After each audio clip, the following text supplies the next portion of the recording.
여러분, 코로나 참사 온다. 다음 주면 6,000명이다. 와, 지금 그 공포는요, 점점 커지는 것 같습니다. 실제로 국가수리과학연구소에서는요, 12월 중순쯤, 그러니까 다음 주죠. 다음 주에 코로나 신규 확진자가 6,000명을 넘어설 거다. 그러면서 사회에 어떤 대혼란이 일어나지 않겠느냐, 이런 전망을 내놓았습니다. 실제로도 보면 지금 5,000명이 넘은 지가 얼마 안 되는 데다가 6,000명까지 가는 데는 시간 문제란 말이 나올 정도예요. 이렇게 되면 말입니다, 신규 확진자가 많으면 많을수록 위중증 환자도 많아지고요, 사망자도 많아질 수밖에 없잖아요. 어제만 하더라도 여러분 5,327명이 신규 확진자입니다. 엄청나죠? 신규 확진자가. 오늘도 오늘 9시 현재가 4,017명입니다. 4,017명. 그러면 이것도 적은 숫자가 아니죠. 이게 앞으로 어제 9시 현재니까 10시, 11시, 12시 3시간이 남았습니다. 3시간 동안 또 얼마나 늘어날지 아무도 모릅니다. 그러면 오늘 0시 기준으로 봤을 때 또 5,000명이 넘어갈 수 있다는 거예요. 이렇게 되면 여러분, 진짜 상황이 좋지 않게 된다는 것은 어쩌면 당연한 건지도 모르겠습니다. 여기에다가 사망자 보세요. 사망자 12월 4일 사망자 70명입니다. 70명. 하루 사망자가 70명이 됐습니다. 위중증 환자도 752명으로요 역대 최대입니다. 사망자도 역대 최대, 위중증 환자도 역대 최대. 게다가 위중증 환자들을 보면 말입니다, 연령층이 높은 사람이 많아요. 60대가 197명입니다. 70대가 258명이에요. 80대가 170명이에요. 그렇다면 앞으로 사망은 더 많이 일어날 수 있다는 거잖아요. 사망은. 그만큼 지금 우리 상황이 좋지 않다는 이야기예요.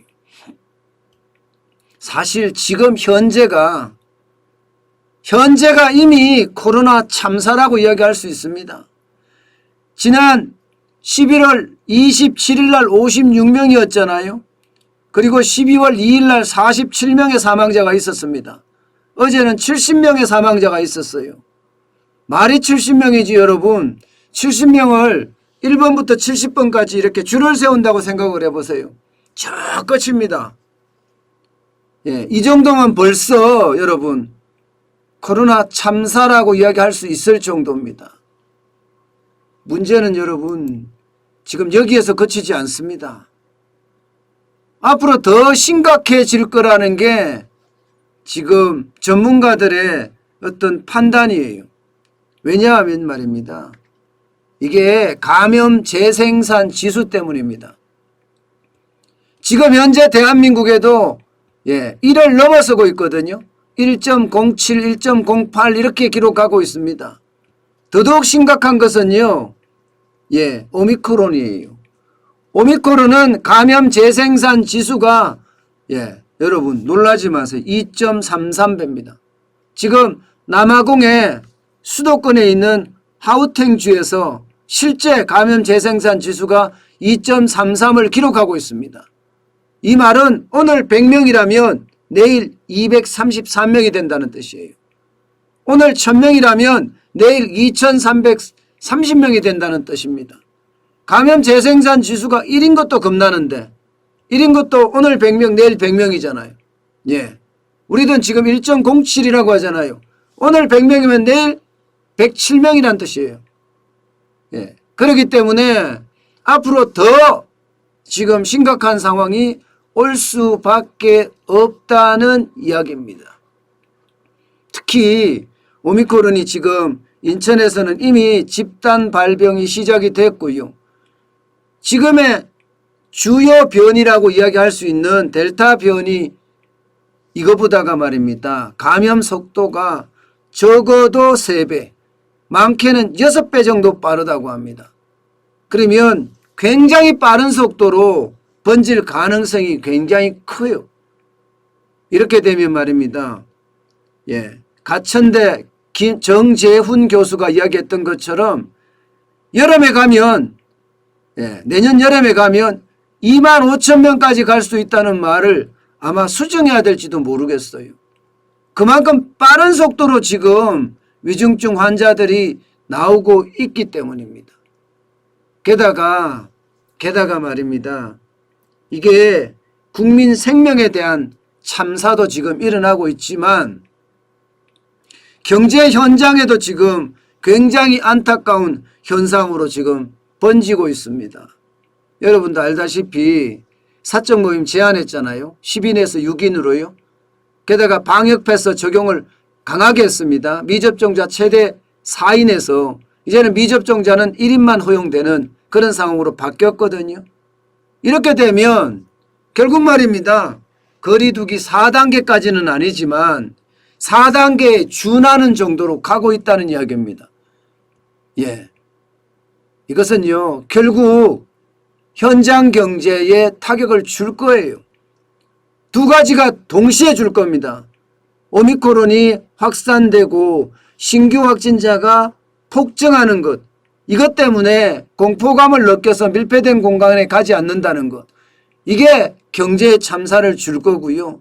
또 하나는 단계적 일상 회복에 대한 개편, 사적 모임을 제한한다든가 방역 패스를 강화한다든가 이런 것들도 지금 영향을 미칠 수밖에 없습니다.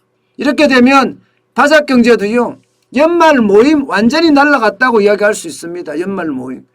아마 월요일부터 시작해서 4주간 이게 방역 패스를 시행을 할 텐데, 이렇게 됐을 때 지금 2마리 토끼를 동시에 잃을 수 있다는 사실입니다. 2마리 토끼를. 지금까지 문재인 정부는 K방역이라고 해서 엄청 자랑을 해왔습니다. 여기에다가 경제를 살린다는 이야기로 위드 코로나 한다고 했습니다. 위드 코로나 하는 데까지는 괜찮았어요. 경제가 워낙 지금 무너지고 있었으니까요. 그런데 준비가 전혀 돼 있지 않는 상태에서 위드 코로나를 했다는 것, 말로만 준비가 다 돼 있었어요.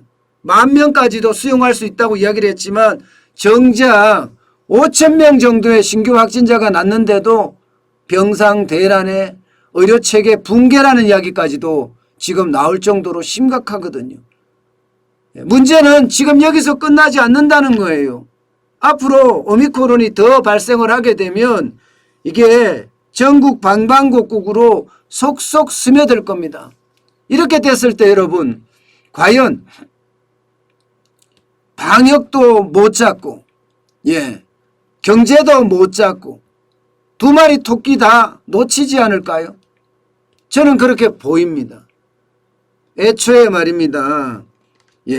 자영업자들이 집회하는 것은 억지로라도 막았잖아요. 그렇지만 민주노총은 여기저기 10,000명씩 막 집회를 하고 이랬습니다. 이런 것에 대한 제대로 된 집회를 못 막았으니까 이들이 전국 방방곡곡에 가서 번질 거 아니에요. 전국 방방곡곡에 가서. 민주노총의 파업이 10,000명이라고 하지만 이게 10,000명이 적은 숫자가 아닙니다. 이 10,000명이 전국으로 돌아간다고 가정을 했을 때는 그 충격이 진짜 컸다고 이야기할 수 있어요. 진정 정부가 이 K방역과 경제, 방역과 경제 2마리 토끼를 잡으려고 했다면 위드 코로나에 대한 준비도 철저히 했어야 될 뿐만 아니라 집회에 대해서도 자영업자가 집회하거나 우파가 집회하는 걸 막는 것처럼 민주노총의 집회에 대해서도 강력히 막아야 됐습니다. 그래야만 이게 진정한 위드 코로나로 갈 수 있었던 것 아닌가, 저는 그런 생각을 해요. 앞으로도 쉽지 않습니다. 예, 오늘도 5천 명이 나온다면 신규 확진자가 여러분 이제는요 각자 도생으로 준비하지 않으면 안 됩니다. 워낙 빠른 속도로 지금 신규 확진자가 늘어나고 감염 속도가 워낙 빨라지기 때문에 조심 또 조심 또 조심해야 되는 거 잊지 마시기 바랍니다.